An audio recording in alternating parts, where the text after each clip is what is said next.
Good morning, everyone. I'm just driving to church, and I thought I'd record a video with some thoughts that I've had. Um, right now, it is seriously so cold where I am. It is like -9. So I live in Minnesota, as I've made people aware of. I'm pretty open about that. Yeah, it's getting to that point where it's getting really cold. At least today the sun's out. The past few days has been really just cloudy and dark. It's been sad. The worst part of winter for me isn't the cold. It's the fact that the sun goes down at like before 5. That's the worst for me. But anyway, something I wanted to talk about that I just been thinking about, as I consider the various churches I'm around, seeing, like, I have friends who go to Baptist churches or friends who go to like the non-denominational churches and so on, and just thinking about them in comparison to Lutheranism and other liturgical traditions. I want to look at, sorry, I gotta put that thing down, it's so bright. I want to look at what they view as the purpose of preaching, the final cause of preaching, to use classic terminology, and how that affects the various preaching styles. Like, what is the style of preaching that I see these different groups use? So I would say for like Reformed Baptists, the final cause of preaching in a lot of ways is, and just the Reformed in general, it's kind of like more knowledge of Scripture. Now they're ultimately going to tell you, yeah, it's for, the sake of God's glory, all that. But like the immediate final cause is going to be that you know more about the Scriptures, that you learn the things of God. That's one of the reasons they do expository preaching, if not the main reason. Whereas I find for evangelicals, non-denominational individuals, that the final cause of preaching is often just the, you learn, but it's not necessarily you just learn what the Bible explicitly says about a topic. Like, it's not as though you're just writing, okay, what is the book of Nahum say in chapter 1, right? Like, it's not as much just straight talk about that. Maybe you're learning something else. That is nonetheless biblical, but still, you're learning in some way.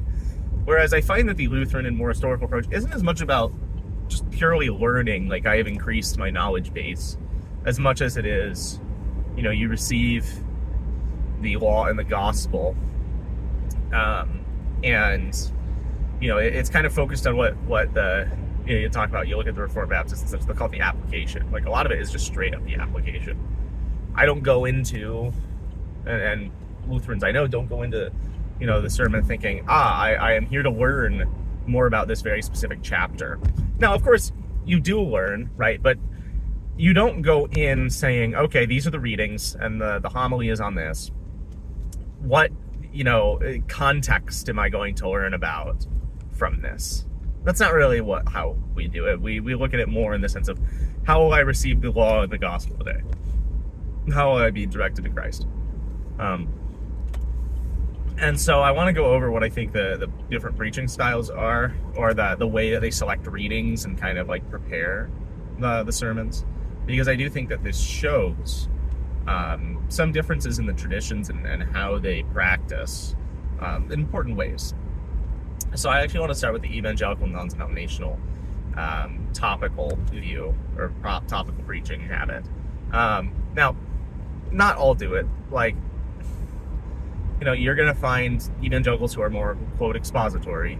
But I find that, like, when you talk about like the mega churches and you talk about your standard non-denominational church, what they do is they follow this thing called topical preaching, where they choose a topic and then they find scripture that supports their idea.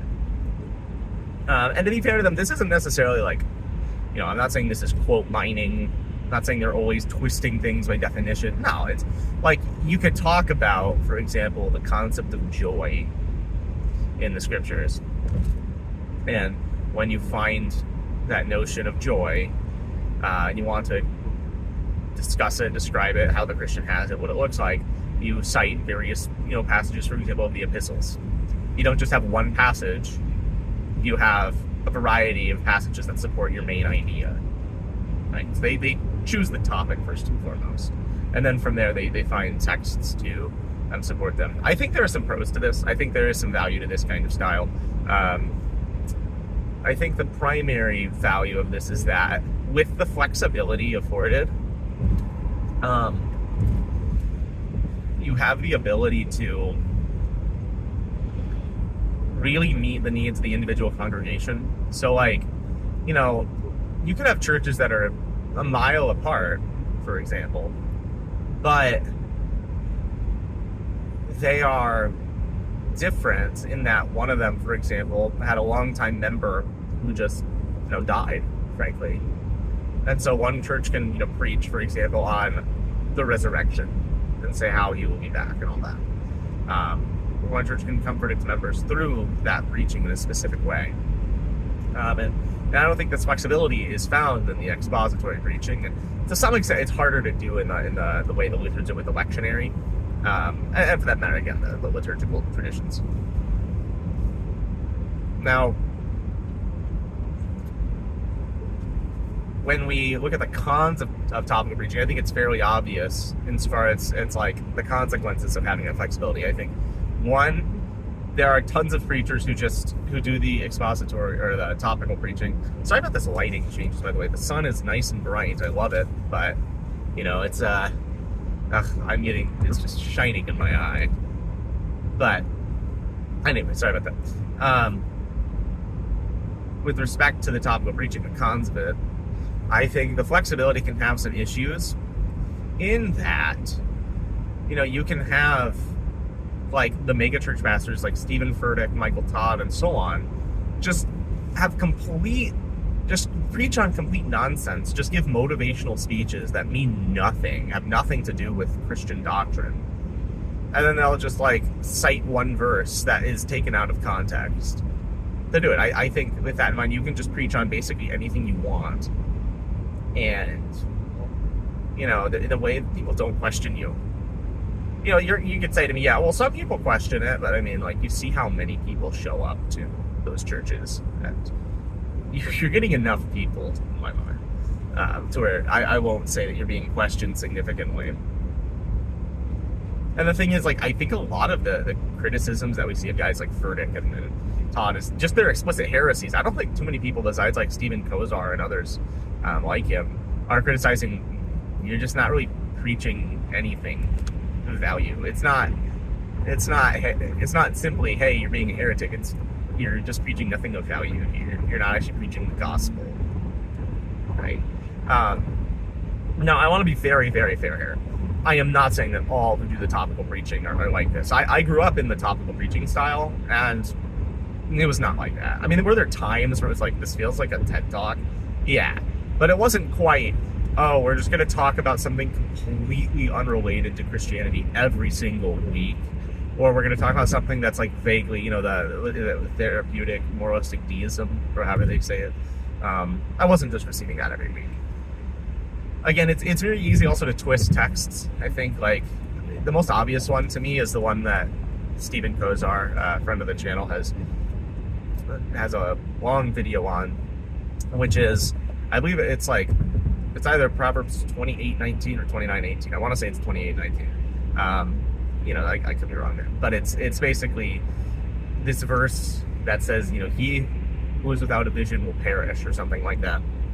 And a lot of these preachers will use that, be like, oh, look, you know, it's talking about you need to have a vision for your life. You need to have a specific goal in mind, or something. And it's like, I guess, but the rest of the passage is, but happy is he who keeps the law.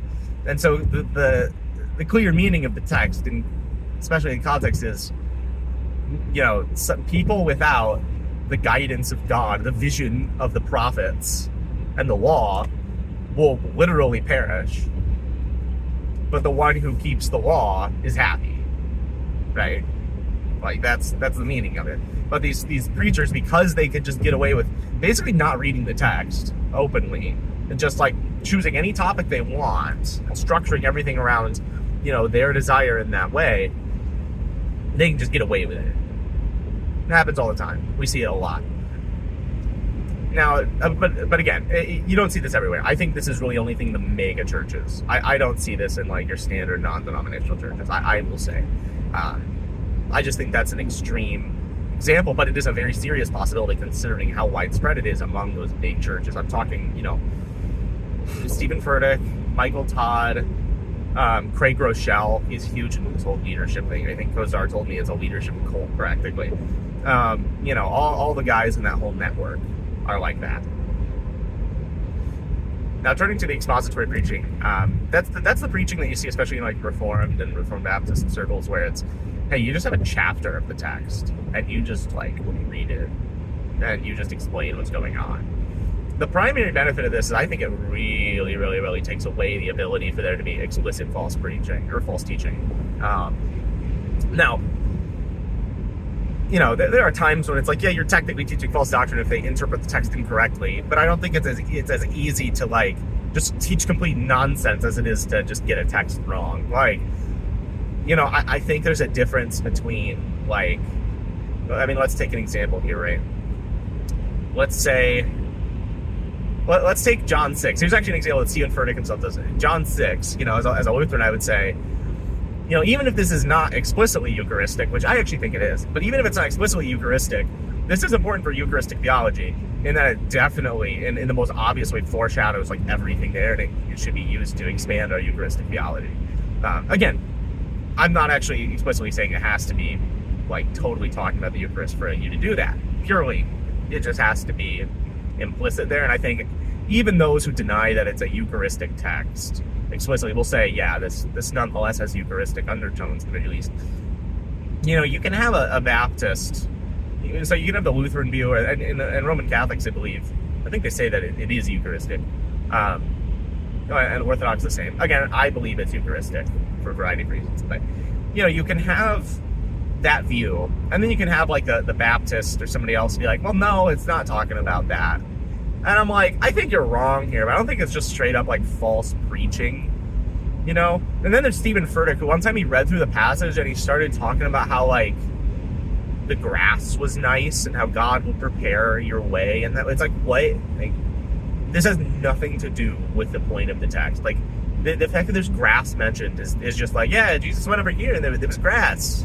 Not, oh, look at this amazing concept of how the grass informs. It's like, no, that's not what it is. Okay, like it's dumb. So I think there's that difference. You can be wrong on something, but I don't think you're just explicitly ignoring the text in a lot of ways. It's very rare for me to see that. So I think it's much easier to avoid like explicit false preaching. And I think in a lot of ways it does rein in the cults of personality. Now, it doesn't always, because I think John MacArthur does, and John Piper for that matter. I think they both do expository preaching, and some people have a cult personality towards them. Now, I don't think in Piper's case he wants that. I don't think he does. Having friends who teach at his seminary, everything I hear about him is that he's not looking for it to be famous, and that's fine. But I do think that like a lot of the time, that when they follow people like Piper or MacArthur, they think that they're actually expositing the text correctly and they're learning things from them, whereas with Stephen Furtick, it's just he's going to give me a motivational speech this week, but yeah, that's what I see. And expository preaching, I think I think the con of it, the main con, is simply the fact that you are not flexible, really. It's not easy to be flexible, and you can't really meet the needs of your congregation sometimes. Like, when I was going to a church that was doing expository preaching, I really needed the gospel. I really needed to receive the gospel that Christ has forgiven me, because I was struggling with certain sins at the time, and it's just really difficult. There were just a lot of things that were like, man, this is tough on my life right now. And I need to have the assurance of that faith has given me. But instead, I was receiving, we were just going through the book of Micah, and I'm hearing a bunch of context about the way, like, what Micah was doing, where he was around, like the kind of cultural things. Like, great, but like I need the gospel here, And I'm not saying that. Here's the thing, right? Like, somebody can theoretically do expository preaching. I've heard that like Fisk does this, where they do expository preaching and then they like, but they also do good work of saying, well, this is the gospel in here. And I think that's totally possible. I really do. I think it is, and that would make expository preaching wonderful. But I see extensively that's not the case. I see it so much where it's just like, let's just explain this passage give historical context, tell you what this Greek word means here. But it's not, here's how it applies to you, here's the forgiveness of sins offered by the merits of Christ in his death and resurrection. I see that all too often. Now, the Lutheran and the liturgical are different in that, it's not as much how do they structure their own sermons as much as how do they choose the readings and also the time allotment. So now, earlier sermons, like throughout history, they were a lot longer than the ones today, and that's fine. But one thing that's nice about like Lutherans is that I think there's the restriction in that you don't get to choose the readings insofar as you're on a lectionary. Now, you're either on the 1 year or the 3 year. My church is on the 1 year. But I've been to churches on the 3 year. And I think that it really does have the most benefits out of the three ways of doing things, ways of at least preparing a text or choosing a text, in that you have the flexibility of like here are multiple texts you can preach from, where there's gonna be the gospel in there somewhere. Like all of Scripture points to Christ, of course, but some text is gonna be more explicit than others. I mean, you got to do a lot of allegory to find some of the gospel in these random chapters of Numbers, for example. I don't think anyone denies that. But what you have to do is, I think, a lot less difficult if you're doing the lectionary reading. I don't think you need to do as much, in terms of like, oh, hey, you got to choose this text and find a bunch of ways to support or find a bunch of things that support your position. I think you have the limited nature of the fact that, hey, the texts are chosen for you, but at the same time you have the flexibility of choosing which one you want to use. I think it also gets rid of a lot of cults of personality, because with that rigidity you don't have the ability to just be like, I'm going to focus everything on me. It's like, nah, you'd be really restricted in that. Now, lectionary preaching can, of course, be more expository, in that it just explains the text. But I find that a lot of the time they'll explain the text, but a lot of it is so much focused on this application concept, where it's like, okay, this is what the passage means, and they'll explain it, but then they'll spend a lot of time being like, where is Christ in this, or where is the law in this as well? How does this apply to you? I see a lot of times in expository preaching, it's like, okay, here's 30 minutes of us talking about the historical context, and here's like 2 minutes at the end. Oh yeah, this has something to do with you, doesn't it? Again, not always the case, but I find that a lot. Whereas like within the Lutheran circles, where it's like, yeah, they'll explain the text, but so much of it is, what does this mean for you as the Christian? And in that way, I think that the Lutheran approach is really good.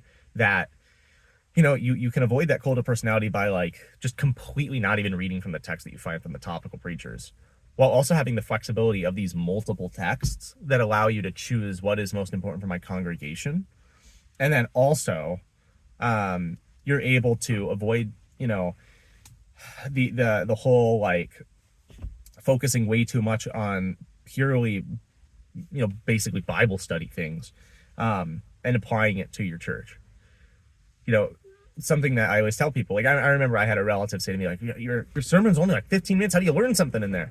Again, that comes back to the final cause of the preaching for the Lutherans. It's not, I learned something new. It's that I received the law and the gospel, or one or the other, right?